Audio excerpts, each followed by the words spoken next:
Hey guys, update on the 76. So I've been out in the garage removing parts off of both trucks, taking everything off of the 82 that I was going to use, and taking everything off of the 76, which was pretty much everything. I had the front end stripped down to pretty much the frame. But I got the front axle swapped. Everything turned out like how I wanted it. Truck's sitting good in the front, not in the rear. Obviously, I haven't got to the rear yet, but the front is sitting how I want it. And it was a little bit more of a pain in the ass than I was expecting. Here, I'll show you why.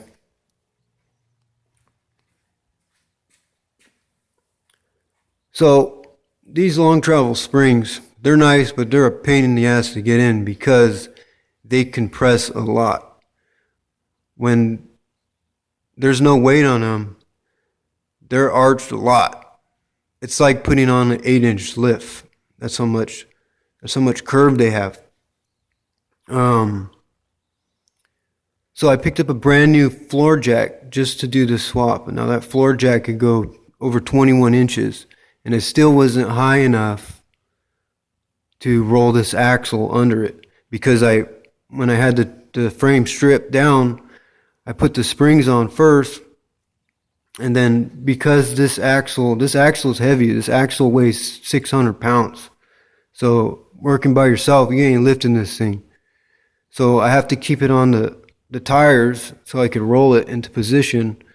I mean, you could use floor jacks, 2 floor jacks, but it's easier when you have the tires. It'd be better if I had like some axle swap tires, like some 31s or something, but unfortunately the smallest tire I have is a 37.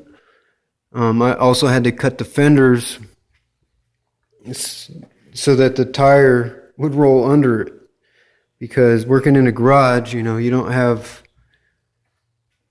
very much clearance to get the truck up any higher. So, and I ain't working out in the dirt. I spent way too many years working outside in the dirt, so I'm liking the garage life. So I get the axle put into position, and the springs are still not high enough. I don't have enough clearance to roll the axle under the spring. So I had to take the tires off, put it down on the jacks, roll it the rest of the way in, jack it up, get the center pins lined up on the springs, and get the U-bolts on, put the steering back on, and then I was able to jack the axle up high enough to get the tire on, and then put the truck back on the ground. So, I mean, definitely worth it. Definitely worth the work, because this axle is definitely needed to get your ass home. It's not indestructible, but I like my chances a lot better with the Dana 60.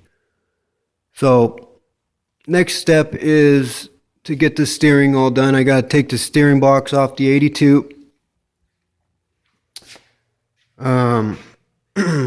They did like a makeshift frame repair on this truck, which I'm going to have to cut off and put the right repair kit. These older Chevys, they have a problem where the steering box is.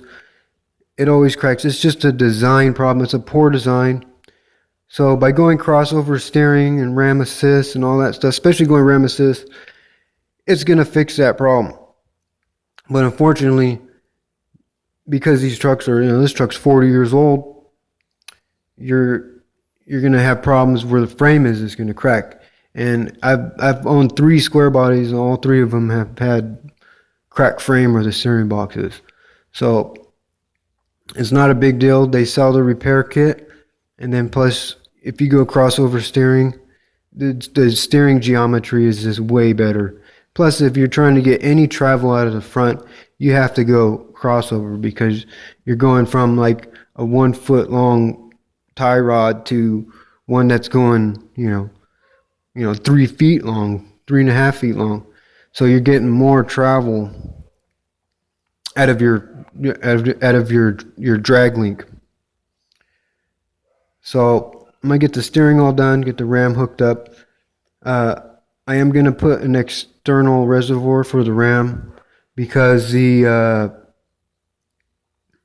before, when I would be out wheeling for a while, it would start getting hot because steering gets hot, and it would start overflowing out of the fuel neck on the reservoir where the pump is.